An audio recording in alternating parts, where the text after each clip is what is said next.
Fala pessoal, para quem não me conhece, sou o professor Paulo Silva do campus IFAL Murici e hoje a gente vai continuar nossas funções orgânicas, tá certo? Só que hoje a gente vai falar um pouquinho mais a respeito dos derivados dos ácidos carboxílicos. A gente tinha terminado ácidos carboxílicos, lembra aí que a gente fez o quê? A gente já estudou álcool, já estudou fenol, já estudou éter, já estudou aldeído, já estudou cetona, tá? Já estudou ácidos carboxílicos e agora a gente vai estudar os derivados desses ácidos carboxílicos, tá bom?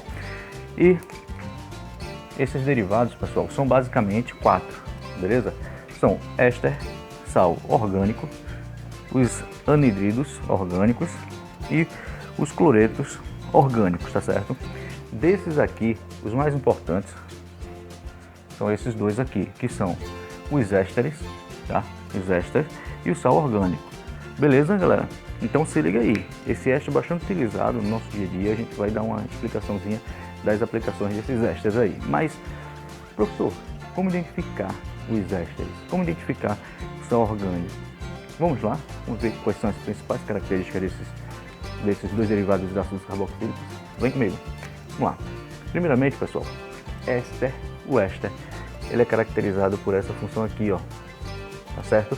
Percebam que o ácido carboxílico, ele é C+O e uma hidroxila aqui embaixo, tá certo? Esse ácido carboxílico dá origem ao éster através de uma reação de esterificação. É uma das maneiras de obter o éster, tá certo?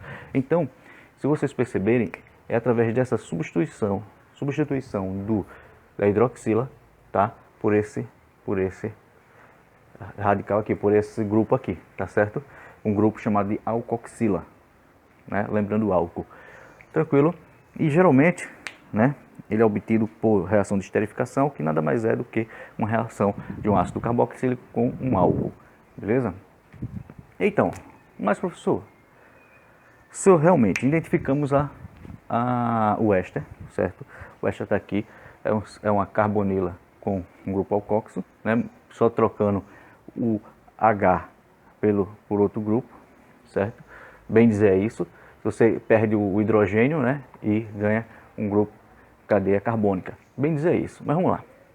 Mas como é que é essa nomenclatura? Como é que é essa nomenclatura? É igual, é parecida com as outras? É sim, pessoal, só que é um pouquinho mais complexa, tá? Vamos lá. Primeiramente, o prefixo, vocês sabem o que é. É o número de carbono, não é isso? O infixo, se é an, né, ou em, ou in. Vocês estão cansados de saber isso. Só que aqui, ó, agora vocês vão colocar o ato. E depois vai colocar outro prefixo. Aí de prefixo com final ila. Eita, professor, agora complicou. Duas terminações. Por quê? Se você notar, tá vendo aqui no grupo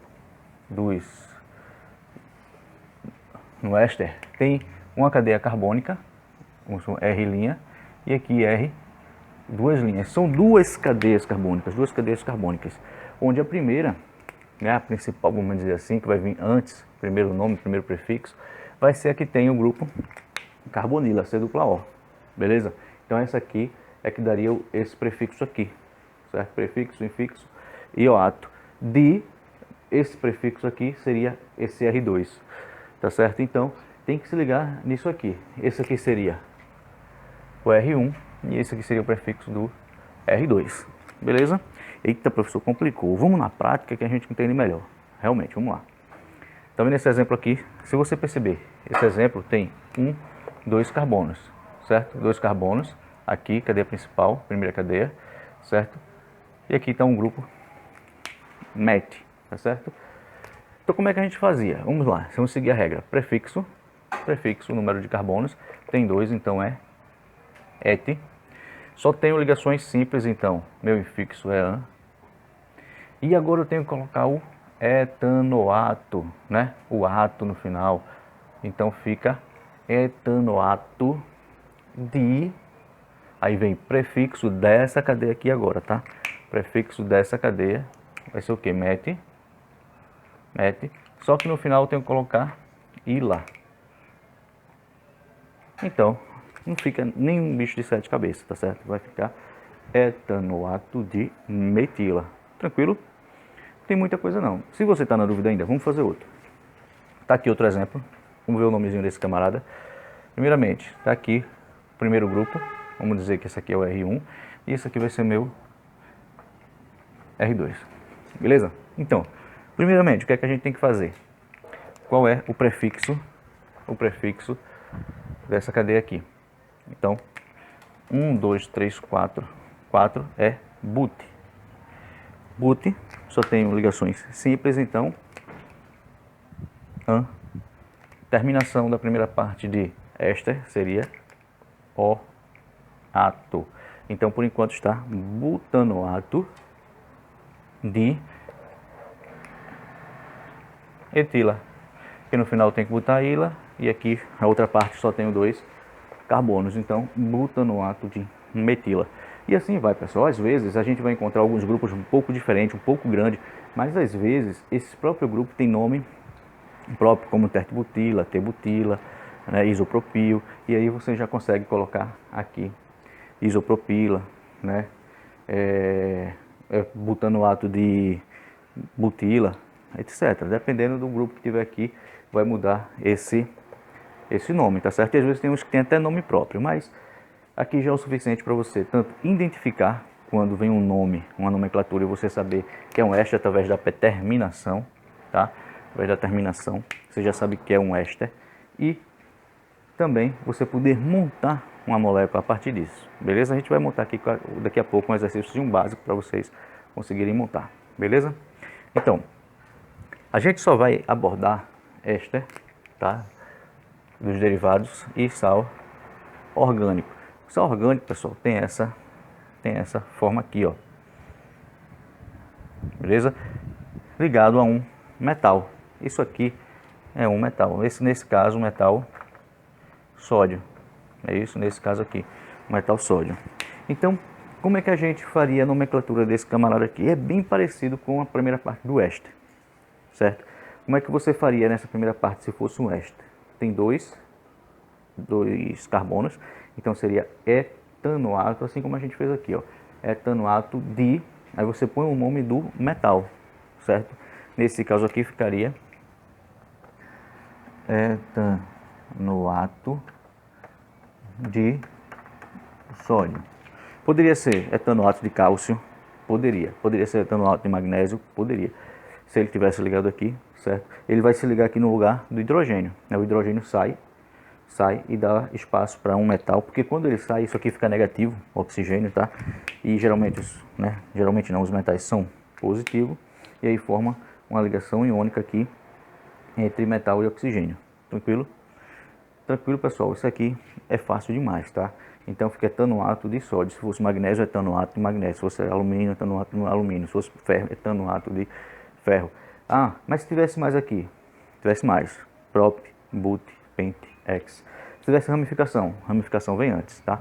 Se aqui, por exemplo, tivesse uma ramificação, um metil, eu teria que colocar aqui, ó, quem manda para a contagem aqui, 1, 2, 3, 4.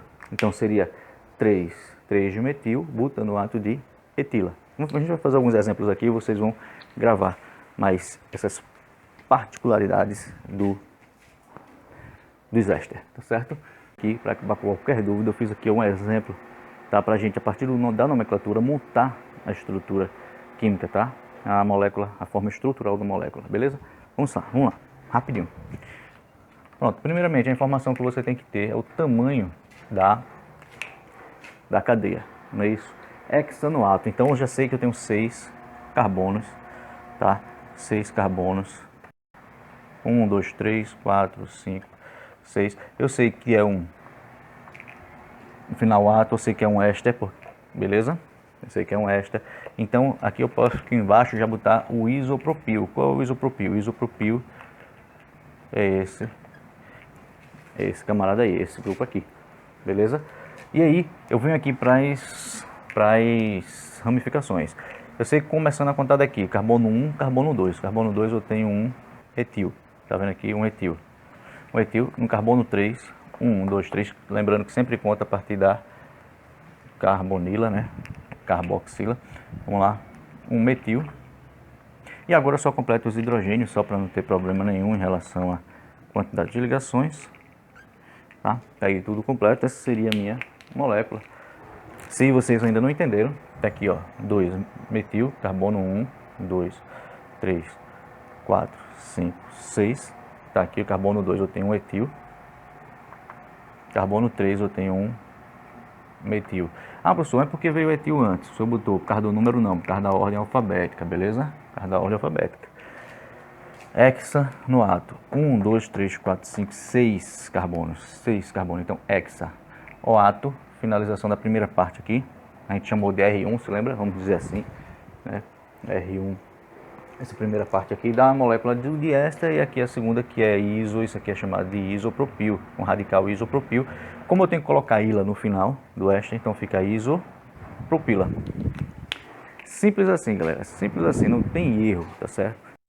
Então, pessoal, eu não podia deixar de falar das propriedades dos ésteres, tá? Cai muito, né? E também suas aplicações. Vamos lá. Em relação a forças intermoleculares, devido aos oxigênios, né, lá da carboxila, né, lógico, a hidroxila substituída, como vocês sabem, o ésteres tem uma certa polaridade, certo? Porém, é limitado, ele não faz ponto de hidrogênio, como o álcool, como os ácidos fazem, não. E isso influencia em outras propriedades, certo? Ele faz forças de dipolo permanente, certo? Dipolo-dipolo, tá bom? Então, isso influencia em ele ter um menor ponto de fusão e ebulição, certo? São mais baixos do que os álcools e os ácidos carboxílicos.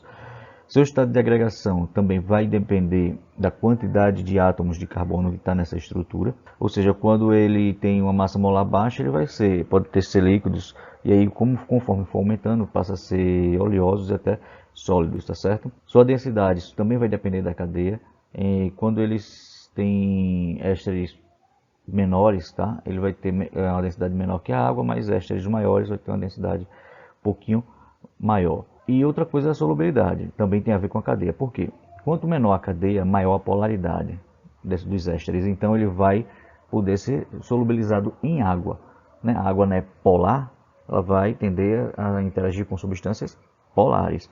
Então, se eu tenho uma cadeia pequena dos ésteres, ela vai ter uma característica mais polar. Então, solubiliza melhor em água. Agora, quando aumentar a cadeia do éster, ele vai passar a ter propriedades apolares, e aí não vai se misturar com a água homogeneamente, tá certo? E em relação à sua reatividade, eles são poucos reativos, mas quando submetidos à hidrólise ácida, né, com ácidos fortes, eles reagem facilmente. Beleza? Então, pessoal, essas são as principais propriedades dos ésteres, tá? E a gente pode estar encontrando esses ésteres que a gente fala tanto, porque é tão importante sintetizar esses ésteres, porque ele é amplamente utilizado como aromatizantes e também sabores artificiais de frutas, né, daqueles doces que a gente conhece muito bem, né, a delícia, aqueles doces. A gente sabe que a maioria das vezes por substâncias que têm a função orgânica ésteres, tá certo? Beleza? E ele está presente também em gorduras, em cera, em gorduras tanto vegetais quanto animais, tá? E hoje atualmente é utilizado muito no biodiesel, tá? Podendo ser obtido de biodiesel que vocês sabem, de girassol, mamona, milho, né, soja, etc. Que é o combustível, como muitos dizem, é o combustível do futuro. E aí tá onde está os ésteres, tá certo? Certo, professor, a gente está falando muito de éster, mas como é obtido os ésteres? Como são obtidos os ésteres? A principal forma de obter o éster é através dessa reação aqui chamada de reação de esterificação. O nome já está dizendo, né? É a obtenção de éster, que acontece entre um ácido carboxílico e um álcool. Nesse exemplo aqui, eu trouxe o ácido propanóico reagindo com o etanol, produzindo propanoato de etila, certo? Mais uma molécula de água. Todos esses nomes aqui vocês já sabem através das nossas aulas anteriores, não é isso? As regras de nomenclatura. Então percebam aqui ó, que esse OH e esse H vai formar uma molécula de água, e aí essa molécula azul se liga aqui com essa outra lilás, está aqui a representação que é um éster, tá certo? Se liga aí, pessoal, reação de esterificação, beleza? Outra reação bastante importante não é de obtenção dos ésteres, mas acontece com o éster, ou seja, óleos e gorduras reagem, né, com uma soda cáustica, produzindo sabão, certo? Mas o que é essa gordura? São, na verdade, pessoal, esse óleo e gordura aqui são triglicerídeos, tá? São triéster. São triéster. Você veja aqui, ó, 3 moléculas de éster reagem com a soda cáustica, produzindo esse sal aqui, que já é o nosso sabão, mais o glicerol. Beleza, pessoal? Então, se liga que cai muito, tá? Essas reações, que é bastante conhecida como esterificação e saponificação, beleza? Então fique bastante atento aí nessas questões, não perca mais, tá? É isso, pessoal, a gente vai ficando por aqui, tá certo? Hoje a gente encerra o assunto de funções oxigenadas, espero que vocês tenham gostado e entendido o assunto, me esforcei bastante para passar isso para vocês, certo? O próximo assunto vai ser funções nitrogenadas, a gente se encontra na próxima aula. Tchau!